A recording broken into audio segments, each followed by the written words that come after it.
Hello everyone, welcome to our Let's Play series of Disco Elysium. This is Colonel RPG as usual, and I'm very happy that you chose to join me today in a very, very somber scene. We're gonna give bad news to the working class woman. It's you from the bookstand. For a moment, she seems paralyzed, just looking at you and the lieutenant. Then she snaps out of it. I don't think I introduced myself properly. I'm Billy. Would you like something to drink? She looks around the kitchen. Tea? Lemonade? We're out of coffee. The lieutenant has taken off his foggy glasses and is busy cleaning them in his handkerchief for now. You're on your own here. Thanks, but I'm alright. Is this about Victor, my husband? Is he in some kind of trouble again? I can come pick him up in the station if that's what. She stops, her eyes trying to read answers from your face. Keep it together. You don't want your body language to tell her the news. Sorry, I'm rambling. She shakes her head and tries to laugh it off. It's just that Victor often gets into all kinds of trouble. So, how can I help you? It's an empathy check. I got a +4 because Kim is here. That's good, because this is an impossible check, and I probably will succeed, hopefully so. So how have you been? How have I been? She shakes her head. You're not here to discuss me. What is this about, officer? Can't write a scene without knowing the actors. Ask more. Get comfortable around her. I noticed you were cooking something. People got to eat. She rubs her hands together, anxious. What is this about? Why are you suddenly asking me about my cooking? You leave here with Victor, your husband, right? It's me, Victor, and the kids here. She nods. We have 2 daughters, Jenny and Jolie.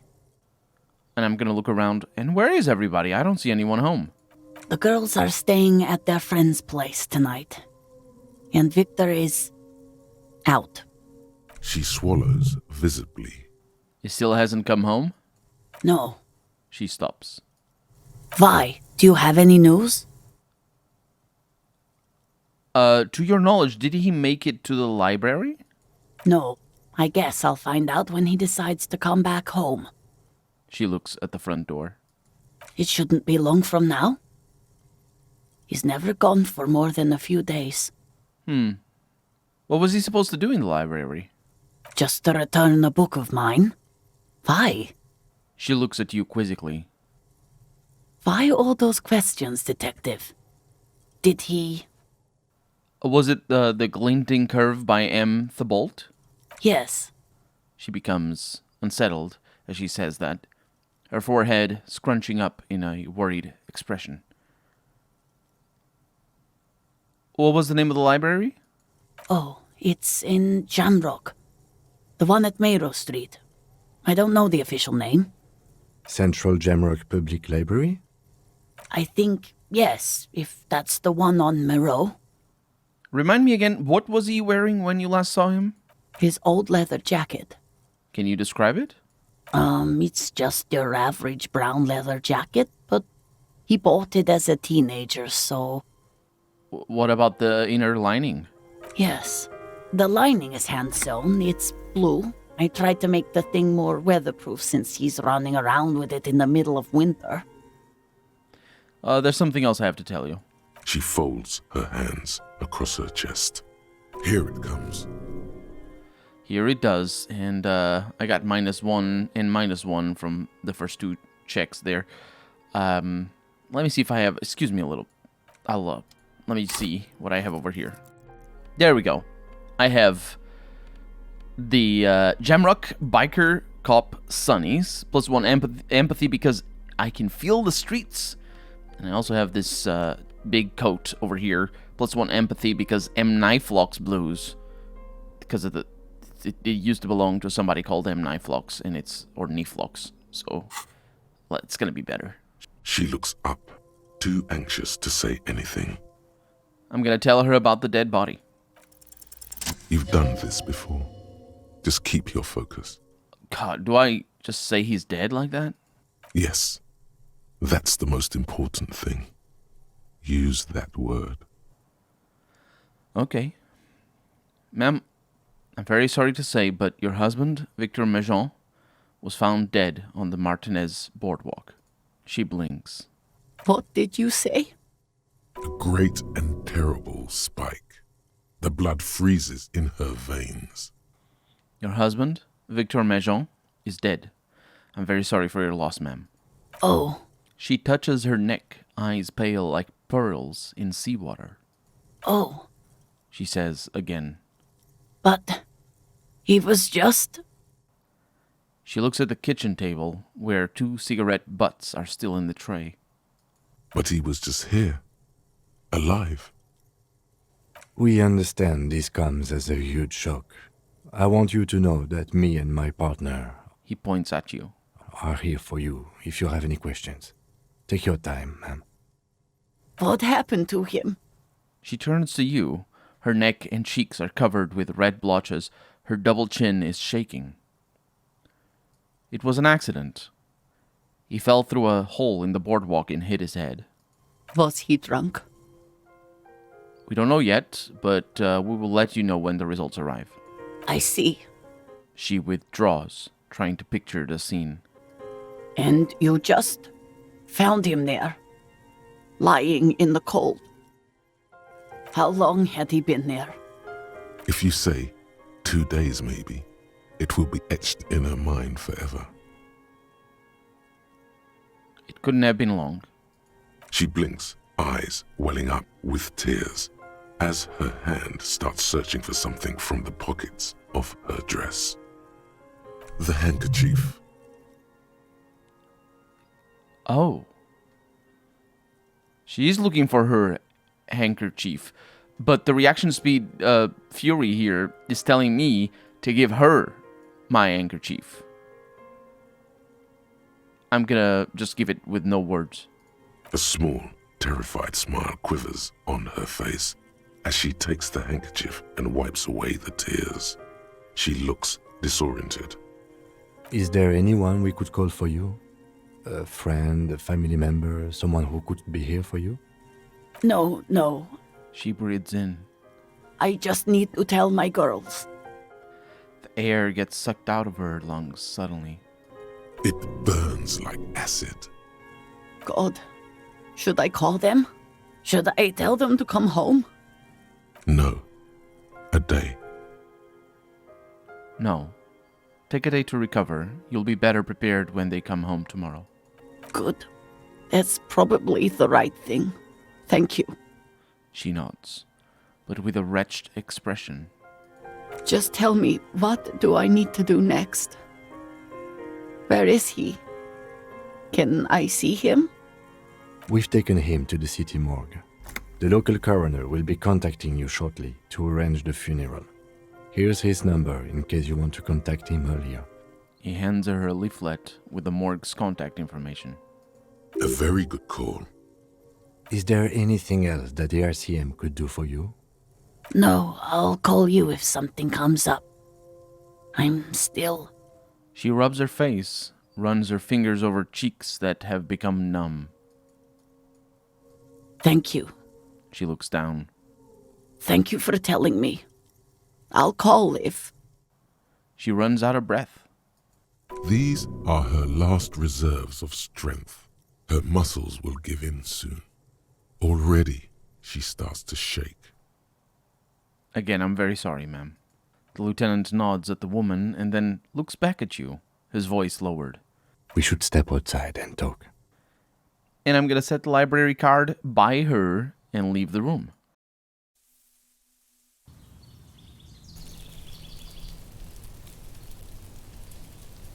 There's birds outside.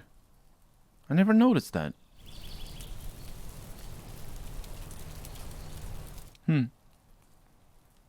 Lieutenant? You did well. The lieutenant says as soon as you have left the apartment. The balcony feels cool and quiet with a stunning view over the district. I could have done more. You did enough. He pauses, rubbing his hands together to generate some heat. can't save the whole world, you know. Can't bring the dead back. I'm gonna say nothing. Anyway, I'll call the station when we're finished with the day and let them know the name of the deceased. What about Billy and her kids? They'll manage. That's it? That's it. We should get back to our case now that our duty here is done. Right. This is closed then. He nods. Let's go. 10 experience. Let me put my previous equipment back and we're done in here. Although, we could always try this. This door is made of metal and appears to be exactly the same interaction. I was going to say interface for some reason. The same interaction as we had when we first came upon that door. And that was before we even met the smoker on the balcony, I think. Yeah, the corpse is still there. This is a mess. The mess that thing is going to be. Okay, so, I don't even... Of course, Evrard! We should go in through here. I was gonna say, I don't even know where to go.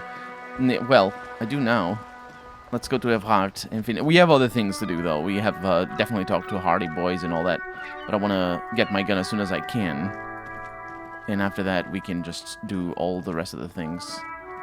Hey, do you want to... I don't think this guy ever talks to us again, but let me just give it a shot. Looking for something? No. As it turns out, I'm not. You might be able to help me. Right to work! He can't. Yeah, but not you, mañana. I don't need to talk to you again. Let's go. Oh! I never did that volition check in here. Okay, let's look at our clothes, see if I can get some volition. And always check that, because sometimes it's good. I can definitely take drugs. Let's see, where's our volition? And it is in our Fairweather T500 Kuras. That's the only one. Well, I have another one, but it would require the removal of the tie. We have Borrowed Confidence. So that's pretty good. Kim is standing in the way a little. The file cabinet stands steady as ever, and the unlocked drawer slides out to greet you. Let's force myself to go through the folders. Whatever's hidden here is hidden well. Concentration isn't enough. Only a trained accountant with a background in logistics would be able to really make sense of it. However, there is a little handwritten note stuck on the side of the drawer. Let's look at the note. It appears to be a to-do list written in large, uneven capital letters. Remember, Leo, Everard's shoes, special whirling borscht, water Everard's plants, sweep office floor, more banners. All items on the list have been crossed out, and the note itself is crumpled. I'm gonna turn to the lieutenant. Look, Kim! A to-do note with a list of errands for Everard. He inspects the note. One of his aides must have left it. Nothing incriminating here. What is so special about this borscht? Code for drugs? Booze? Blood? I think I know what it is. I think I know exactly where to go, and it's something that... it's actually, you just find it out of... Well, I don't remember finding it out because I was looking for it, but I think I know where it is. Let's take another look at the note. Remember, Leo, Everard's shoes. All items on the list have been crossed out, and the note itself is crumpled. The drawer slides shut. I never let the narrator say smoothly. Oh boy. Okay, so that's that shirt, and we're out of here because we need to go talk to Everard. And since I'm here, I might as well do something with Kim that I don't know. I don't know if he does this or not. Let's find out. I don't know if he goes into the container here. I thought he didn't. But as it turns out, he does. Kim, do you see this thing? Welcome back, gentlemen. What can I do for you? I have conceptualization things over here. I'm pretty sure I can only get a +2 or something on those, which is better than nothing, but it's only going to bring it up to 17% or something to that extent. It is not amazing. So, Kim, Yes? I'll see you later.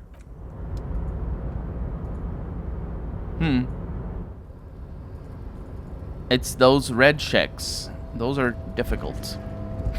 Well, they're not difficult because they're red. They're difficult because they're difficult. And the fact that they're red means that I can try them again over and over again, like I did with the door itself. Ooh. This is not a fishing rod, is it? It's... I don't even know what the screen was doing with that zoom in weird thing. And then when I zoom out and do whatever. What is the fishing rod? What are you talking about a fishing rod here? Or is it my gun? Did he find my gun?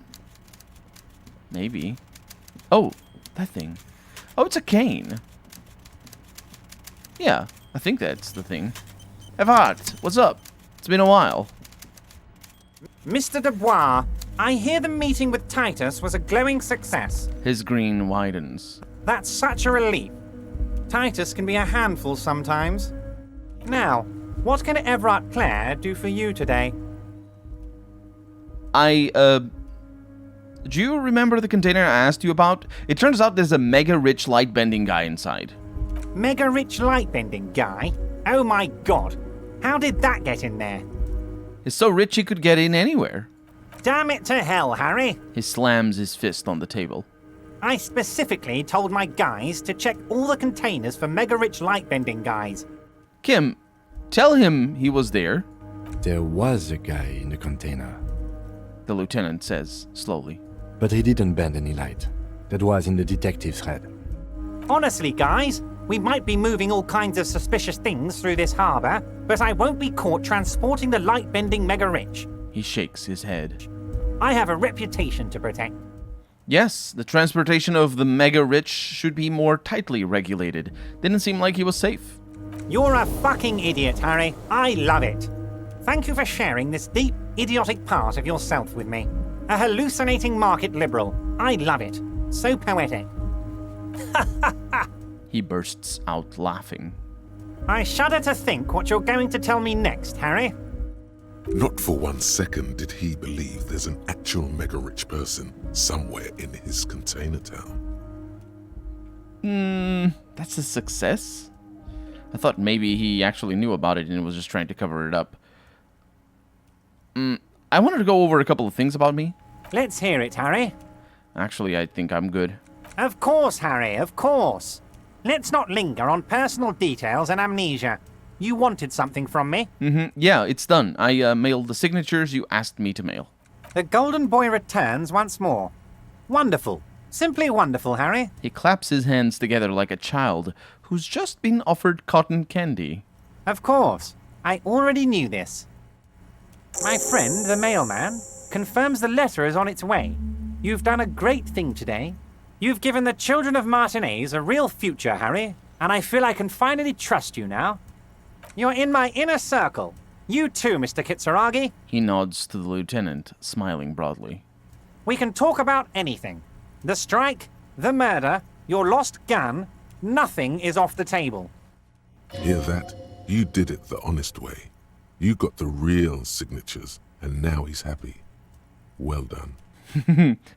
And that's a success. Okay. I don't know. Your dirty forgery fingers aren't sure if playing this one straight was the right thing to do. We would have preferred trickery, but the choice was yours, sire. As always. You are the liege, and you're in. Finally, answers. Ask away, son. The signatures I got, I know you plan to force them out with the construction noise. Harry, He shakes his head. by now you should know I would never do anything tricky like that. However, if the construction noise and limited street access makes some people consider moving, well, Let's just say there'll be freshly renovated buildings near the roundabout where those poor people can finally enjoy a significant uptick in quality of life. I'm talking real affordable workers' palaces. He proudly spreads his hands to demonstrate the size of the palaces. They're very large. So the village is doomed. The lieutenant says grimly. You were there, you saw the place. A wasteland. There's nothing left. But mark my words, officers. He slams his fist on the table, causing some of the coffee to spill. We are going to reset it. Reset. He repeats. I have big plans for Martinez, and they do not include humans living in those pig sheds on the coast. That land will be used for municipal buildings and commerce. What do you mean? Harry, imagine a youth centre supermarket church complex, employing hundreds, no, thousands of people. The coast will be lit up with enterprise and life. All those ruins out there turned into low-income housing. He leans forward. Harry, enough is enough. We're taking this district back. The war was 50 years ago, for God's sake. It's time to move on. Low-income housing? If even part of this is true, then why not? I accept your salute, Harry. He nods. All of it is true. I've got the centre, I've got room for a retail complex, and in 4 years I'll get the church too. The wheels are turning, Harry. The wheels of progress. This post-war limbo, I won't stand for it. There are kids practically playing with their own feces out there. It cannot go on. The pain is true. He's seen kids do worse than that. And then there will be a giant statue of him towering above it all. Wait, but will you erect a statue to yourself? I'm not a symbolist, Harry. I'm a realist. My statue will be Martinez rebuilt. 5-story building complexes, kids off speed, and landowners in a zone hating me. That will be my statue. And yours. We're doing this together. Sounds like you got this. You can rely on my vote. Oh, I do, Harry. I really do. He crosses his arms on his chest. I'm gonna make the working man richer than Joyce Messier with that vote of yours. That's my job. Just like yours is to keep the peace. A true flash of anger in him as he thinks of her. Did you order the hanged man killed? Order it. You know my men didn't kill him. They told you. It was a happy accident. You know how it is. No one takes the initiative. If I wanted him dead, I would have had to do it myself. And I'm too fat for that. What do you gain from him being dead? Why, a war, of course. And what do you have to gain from a war? Victory, Mr. Kitsuragi. I have victory to gain. We are going to start a war with the Wild Pines group and win before they even realize there is a war. They're trained military people. Aren't you afraid for your men? Harry, we outnumber them 1,500 to 1. And that's just Martinez. With all the unions in Revachol, and with public opinion on our side, we can hold off 2 men, or 15 men, or even 50 men. The more they send, the worse it's going to look for them. They made a huge mistake hiring those guys. No one likes foreign mercenaries. The leftists hate them, the fascists hate them, even the moralists think they're in bad taste. They are indeed in bad taste. Also, he's absolutely correct. They don't want this war. But it doesn't mean that they're not going to attack because of the whole, orders taking time to arrive here and all that Joyce talked to us about. How is this connected to the strike, though? Harry, there is no strike, only war. Class war. Or, in business terms, a dawn raid. Or wait. He pauses to rub his chin.